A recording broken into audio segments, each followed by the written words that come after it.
ជំរាបសួរតែបងចាហ្នឹងហើយមកនាំគ្នាញ៉ាំនំខ្មែរសិនណាចាយើងចាំយូរបន្តិចណាអូនញ៉ាំណាអូននេះញ៉ាំមិនតន់ចូលទេខ្ញុំញ៉ាំចេះឆ្ងល់ឈ្ងុយមែនតាម៉ែលេងសងខ្នោហ្មងណាមីងចាហ្នឹងហើយអូយមើលទៅនេះទឹកមុខដូចស្រស់ស្រាយណាកើតទឹកអីបងហើយបងរាល់ថ្ងៃនេះបាយក៏មានហូបចាផ្ទះក៏មាននៅគ្រួសារក៏មានសុភមង្គលចាមិនគ្មានកើតទុករឿងអីទេខ្វល់តែរឿងចាពាក់គេមកមុខតើហ្នឹងហើយយ៉ាពីហ្នឹងសុបាយទាំងអស់ហ្នឹងហើយនិយាយរឿងចាពាក់ហ្នឹងណាក៏ចាពាក់ដែរតែខ្ញុំហ្នឹងក៏ចាពាក់គេដែរអីគេកំតោះបងប្រពន្ធមេបងចាពាក់គេដែរពាក់ដែរតាអូយធម្មតាទេមនុស្សយើងបើសិនជាមានចាពាក់បានយើងចេះប្រឹងអូខ្ញុំឃើញមីងស្អាតចឹងស្មានអត់ចេះចាពាក់ចាពាក់ដែរតាពេលខ្លះទៅបងលុះម៉ូតូអីដែរតានេះចាដល់យើងចាពាក់គេចឹងបានយើងចេះប្រឹងហ្នឹងហើយចំណុចហ្នឹង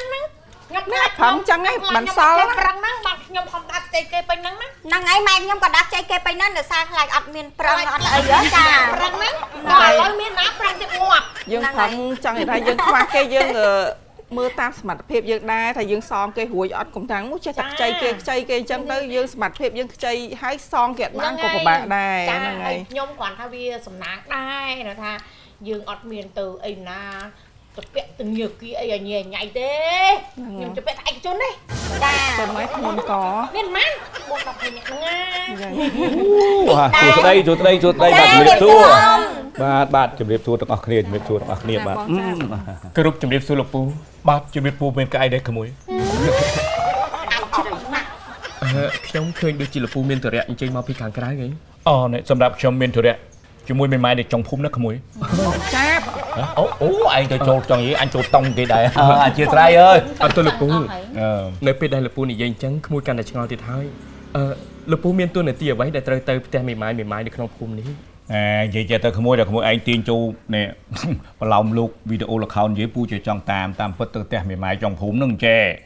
មេម៉ាយហ្នឹងគាត់មានប្រុសម្នាក់ហ្នឹងគេចង់មកមើលធ្វើជាប្រពន្ធហើយក្នុងនាមយើងមេភូមិគេចង់ឲ្យទៅជួយមើលទៅជួយសង្កេតមើលជួយមើលមុខមាត់គេផងប៉ុណ្្នឹងទេហើយចុះមិនម្នាក់ស្រីនោះអត់មានម៉ែឪឬក៏សាច់ញាតិអីជួយមើលចាំបាច់ត្រូវបងឯងទៅជួយមើលអីមេភូមិហ្នឹងគេមានញាតិរបស់គេហើយយើងមេភូមិហ្នឹងគេគ្រាន់ហៅក្នុងនាមជាគេហៅថាអាញាធនអីដឹងឮថាណែកុំឲ្យអ្នកចិត្តខាងខ្លះអត់ដឹងថ្មេះដៀលទេមានប្រុសមកដេកផ្ទះមានអីមកដេកផ្ទះយល់ទេគាត់គោរពភាពថ្លៃថ្នូររបស់គាត់ក៏ឲ្យយើងជួយមើលនៅក្នុងនេះអញ្ចឹងទេ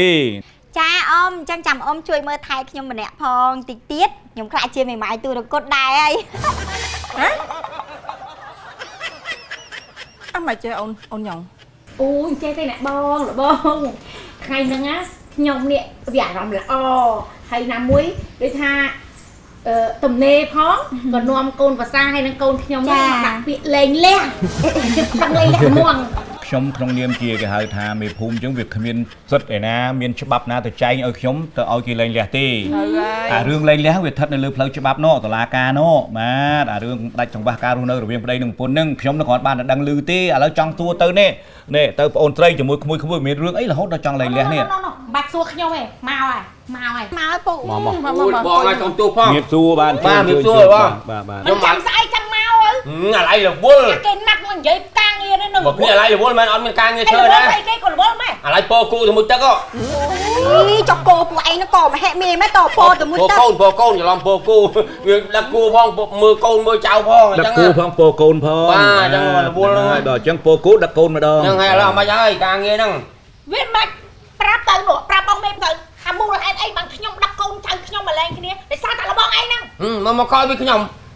មិនបានមកខំមិនមកដឹកងាយប៉ាស៊ីឈ្មោះសុទ្ធតែ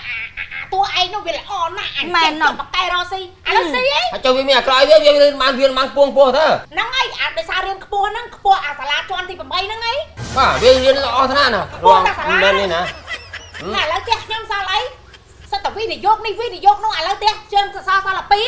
មុនអាខោចឹងមករឿងដល់អញហើយណាបើមិនអញណែនាំបានល្អកូនរស់ស៊ីល្អភាសាខ្លួនឯងអូបានកូនភាសាមកដូចរស់បានដុំពេជ្រមួយដុំតែពេលរស់ស៊ីដាក់ខ្លួនឯងមកជួអញថាយកអាចដាក់ផ្ទះអូវាមកដល់ថ្នាក់ហ្នឹងហើយប៉ុន្តែឥឡូវសួរតែសល់អីខ្លះឥឡូវនេះស្រាប់ខ្ញុំលោកពូតាមពិតកុំស្ដាប់សម្ដីរបស់គាត់និយាយអត់តែបងឲ្យដឹងបាទខ្ញុំអរគុណលោកពូ ដល់ដំណាក់កាលនេះទៅហើយខ្ញុំប្រាប់លោកពូដូចចោះកាលពីមួយឆ្នាំកន្លះមុនខ្ញុំបានរៀបការចុះក្នុងគ្រួសាររបស់គាត់ គ្រូសាស្ត្រ ដោយគ្មានការបង្ខិតបង្ខំទេក្នុងអំឡុងពេលនោះលោកពូដឹងអត់គ្រួសាររបស់គាត់កំពុងតែដុនដាបដល់ថ្នាក់រកតបាយព្រឹកហូបក៏គ្មានដែរប៉ុន្តែខ្ញុំខំប្រឹងរកស៊ីវិនិយោគបានប្រាក់ចំណេញខ្ញុំទិញដីទិញឡានទិញផ្ទះគាត់ឲ្យខ្ញុំលក់ទ្រព្យសម្បត្តិទាំងអស់នោះរុញដាក់បន្ថែមដើម្បីយកលុយចំណេញខ្ញុំថាអ្នកម្ដាយយើងដាក់ល្មមបានហើយពាក្យចាស់លពោថាសុំកុំបំបោក្រែងម្ដងនឹងកថាខ្ញុំយកសុភាសិតនេះមកអនុវត្តគាត់ថាកុំជឿពាក្យចាស់ម្ដាយត្រូវទាំងអស់ទេគាត់ថាឆ្កែព្រោះម្ដាយខំថ្ងៃមុនគាត់ដើរទៅគាត់យកឈើចាក់ឆ្កែឆ្កែខំគាត់និយាយតែអញ្ចឹងដាក់ខ្ញុំវិញគាត់ឲ្យខ្ញុំវិនិយោគមួយថ្ងៃទៅមួយថ្ងៃរហូតប្រមូលទ្រព្យសម្បត្តិដាក់ខ្ទេចក្រោយមកវាមិនចំណេញវិនិយោគបរាជ័យខ្ញុំធ្លាក់ខ្លួនជេរប្រមាថខ្ញុំរាល់ថ្ងៃរហូតដេញខ្ញុំចេញពីផ្ទះឲ្យចេញពីផ្ទះលោកពូជួយចាប់ទេខ្ញុំជួយចាប់ណាឥឡូវចេះពូសួរកាយវិការឯងវាគេថាខឹងពេកចង់សួរថារស់ស៊ីខាតនឹងវាមូលហេតុអីដោយសារអី គ្មានមកពីអីទេលោកពូគឺមកពីការវិនិយោគលោកពូយល់អត់វិនិយោគតែគាត់មិនព្រមស្ដាប់ខ្ញុំអូខេបានឥឡូវចេះណាធម្មតាផ្ទះដៃមួយចំហៀងវាមិនលឺទេវាទល់ឲ្យយើងផ្ទះទាំងពីរបានវាលឺអញ្ចឹងអ្នកខាងម្ដាយក្មេងអូនឯងខាងភក្តិយើងអូនឯងក៏ចង់ចំណេញខាងអូនឯងក៏ចង់ចំណេញក៏ប៉ុន្តែកលៈទេសៈដែលគាត់ចង់ឲ្យវិនិយោគចង់ដាក់ទុនទៅលើនឹងវាខុសកាលយល់ទេយល់ខ្ញុំនិយាយទេការយកប្រាក់ទៅទិញដីទៅទិញនេះទិញនោះទុកលក់យកចំណេញវាជារឿងត្រឹមត្រូវឲ្យតែយើងវាច្បាស់លាស់មិនថាអញ្ចឹង ប៉ុន្តែបើសិនជាយើងដាក់វិនិយោគទុនប៉ះចំអ្នកបោកប្រាស់ហើយយើងនេះលុបលុនអញ្ចឹងទៀតហើយខ្វះការពិចារណាច្បាស់ជាជួបហន្តរាយជាមិនខានទេ រាល់ការវិនិយោគទៅបីវិនិយោគអីក៏ដោយវាតែងតែជួបហានិភ័យអញ្ចឹងយើងត្រូវចេះតែគិតពិចារណាយើងត្រូវចេះថ្លឹងថ្លែងឲ្យបានត្រឹមត្រូវជាការពិតបើសិនជាយើងវិនិយោគបានត្រឹមត្រូវច្បាស់លាស់វានឹងជួយបង្កើនចំណូលរបស់យើងដែរបាទហើយការវិនិយោគនោះទៀតសោតយើងត្រូវគិតពីអ្វីដែលយើងចេះបានយើងវិនិយោគទៅវាជួបហានិភ័យក៏ទៀតដែរបើសិនទៅអមមកថាអូនរោឯងនេះក្មួយឯងចេះសោះកាទៀវហើយអូនឯងទៅបរៀនគេហែទឹកបើវិនិយោគហែទឹកវាអត់ចំជំនាញទេអញ្ចឹងវាអាចខាតបង់ច្រើនអញ្ចឹងមុននឹងវិនិយោគដាច់ខាតយើងត្រូវប្រឈមជាមួយនឹងថាត្រៀមការខាតឲ្យមុននឹងបោះទុនការរកស៊ីវាតែងតែមានខាតមានចំណេញហើយចាំទុកណាវិនិយោគខុសពីដូចអមថាយើងទៅចាក់ឆ្នោតយើងទៅលេងល្បែងអាហ្នឹងមិនមែនវិនិយោគទេណាអាហ្នឹងយើងទៅផ្សងព្រេងទេមានតែយើងទៅលេងល្បែងអាហ្នឹងក៏មិនមែនវិនិយោគដែរអញ្ចឹងយើងត្រូវចាំទុកឲ្យច្បាស់វិនិយោគឲ្យចំជំនាញណាដែលយើងចេះអញ្ចឹងខ្ញុំអរគុណលោកពូខ្លាំងណាស់ដែលលោកពូបានផ្ដល់ដំបូន្មានឲ្យខ្ញុំអ្នកម្ដាយក្មេកឲ្យខ្ញុំសុំទោសប្រពន្ធសម្លាញ់ឲ្យបងសុំទោស